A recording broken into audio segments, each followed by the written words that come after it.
ఎవరో ఒక పొలిటీషియన్, సరే ఎవరికైనా సరే నేను చాలా సాఫ్ట్ టార్గెట్, ఎవరైనా ఏదో మాట అనేసి ఏం పర్వాలేదు.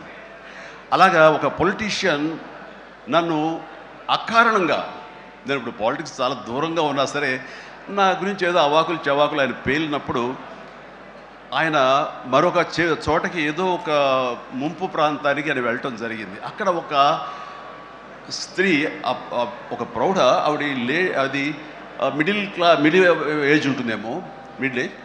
ఆవిడ తను పట్టుకుని నానా మాటలు తిడుతుంటే, నీకు ఎలా మనసు వచ్చింది చిరంజీవిని అనడానికి, అది అది అని తిడుతుంటే నాకు అనిపించింది, మామూలుగా మన మాస్ ఫ్యాన్ కదా ఆవిడ, చాలా గౌరవప్రదమైన కుటుంబంలో ఉన్నటువంటి మనిషిలాగా అనిపించింది గృహిణి.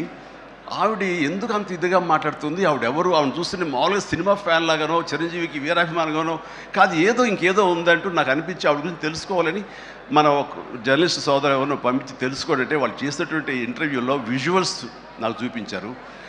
ఏంటమ్మా అంత ఇదిగా, ఆయనకి వీరాభిమానం అంటే అభిమానం సినిమాభిమానం కాదయ్యా, ఆయన వ్యక్తిత్వానికి అభిమానం అంటే చెప్పినప్పుడు నా మనసు టచ్ అయింది.